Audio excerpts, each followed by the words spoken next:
I know that parents are stuck in fear because every day parents of late talkers can and are triggered into fear-based mindset. And that's by things like even watching your own child's behavior, you can get triggered into fear.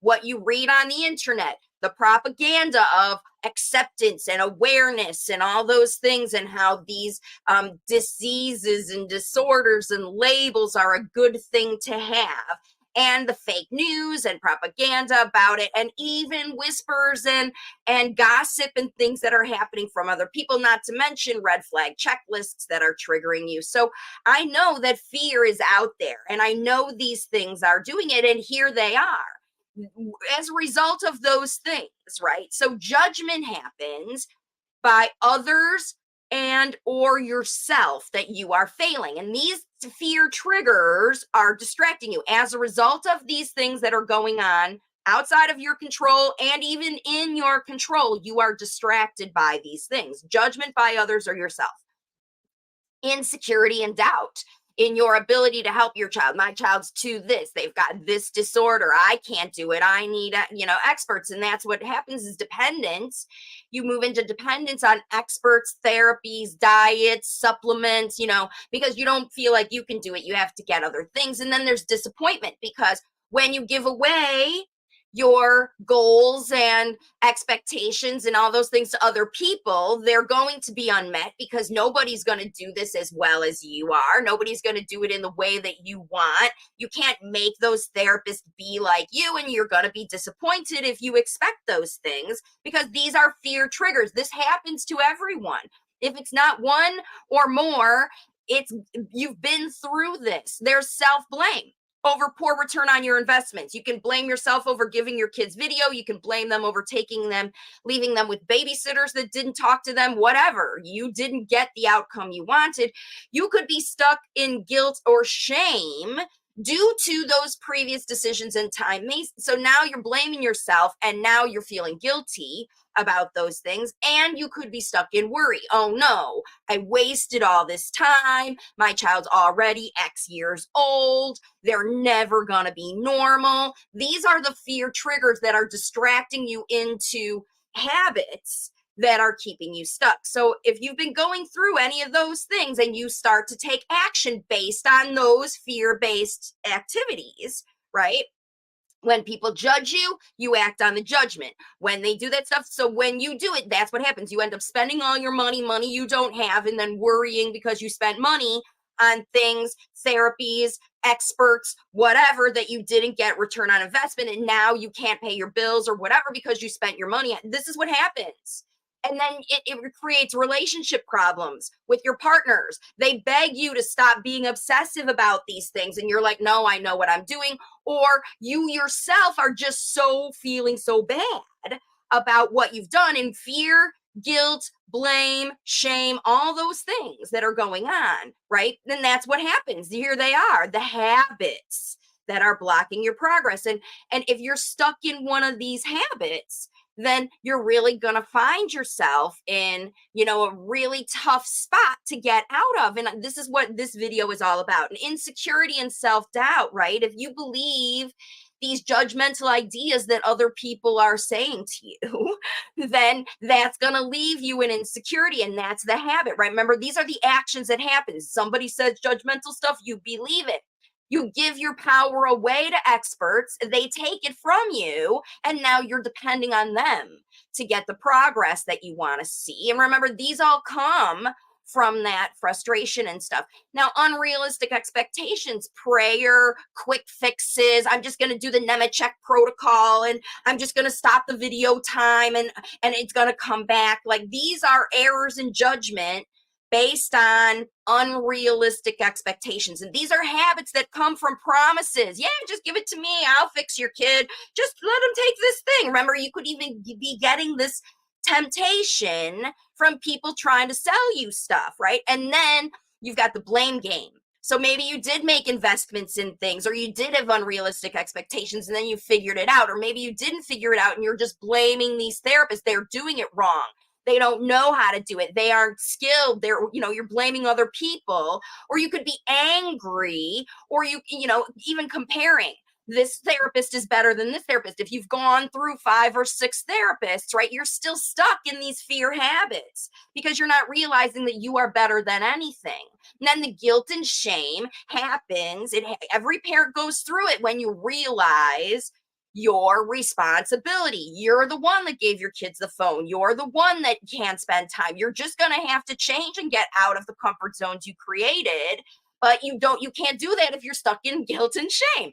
And then it progresses into worry and desperation. Now you're depressed and victimized and failing. And now you can't take any action because you're finding yourself unable to do things. And that leaves you in fear, which is fight, flight, or freeze. And so those fear habits, you could have moved through them. No, I don't do that anymore. I'm not giving it away to therapists. I'm going to make my kid do it myself. And then you've turned into a therapist, right? That's not a difference. It's not an improvement. It's still a fear-based action. So you really have to think about those couple of slides I gave you. Where is your fear coming from?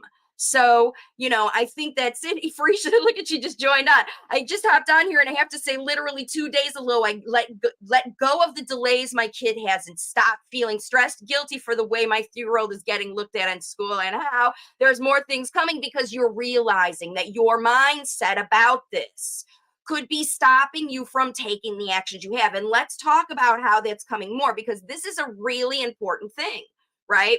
She doesn't want others look at this child, have her such positive feedback from the school. If she's not getting positive feedback, if your child's not getting positive feedback from other people, that's affecting you and your child, right? Nobody wants their kid to be looked down on or judged by other people. You are feeling this judgment. You are feeling the same feelings as your child, and your child is feeling the same feelings that you are. Depression and worry and fear and shame and blame and all these things, right? That's what's really, really important. And what happens when you're not getting positive feedback, right? Even to yourself, because you're stuck in fear-based feedback. Those are the fear-based triggers that I talked about. And so, yeah, I know those of you that are watching me live, right? We don't want to be stuck in this sad business. Like she understands that all of this is feeding off of fear. The therapists are afraid. The schools are afraid by so many late talkers coming in. They don't know what to do with them. The speech therapists have 60, 70 kids on their caseload. They can't help the kids. They're feeling the pressure from the parents who are blaming them. You're the expert. Make my kid talk. How come progress isn't happening faster? Why do I have to wait on these waiting lists? There's all this stuff going on because everybody's afraid that they're not going to be. So, I see. She said she got positive feedback from the school because you decided to let go and let them do their thing with what they're doing with their child, right? You have to, if you're trying to control your child's developmental experience, you're always going to suffer. Let's get into why this happens, right? These fear habits, where you start blaming people, even your child's illness. Yeah, they have autism. They got the diagnosis. They can't have it. All of these habits, this is what's going to block your progress. It's going to block your process, and then it's going to block your process, because parents do feel pressure to give away your powerful action based on fear-based messages. So remember, even if you do, like for Sheeta, if you found a great school for your child, but they are literally saying, don't do anything else at home, we've got your child, right?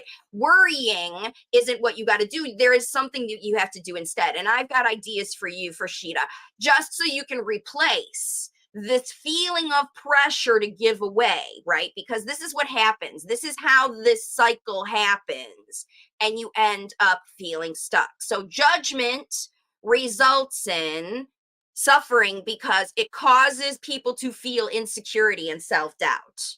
Okay? When judgment is thrown at you, projected onto you, it is intended to make you self-doubt, because that judgment says you're not good enough, you need to change.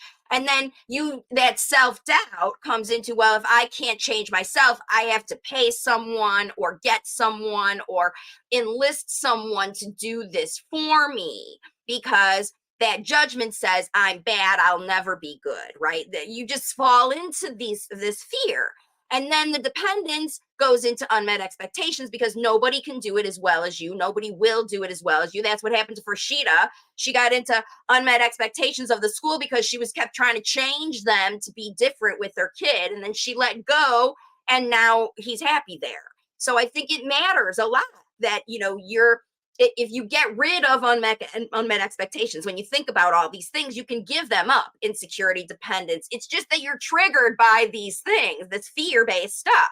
Whenever you feel disappointment, even in yourself, you start to blame. So maybe you did have unrealistic expectations, and now you see that your child is doing better, and you still blame yourself for wasted time or whatever. And now maybe you even, so this is the other thing, whenever you are independent and someone else gets a better result than you do, now you feel more guilty. I should have done it sooner. I'm really bad at this. I can't do it even nearly as good as they are. So now I need to mortgage my house to pay them more time.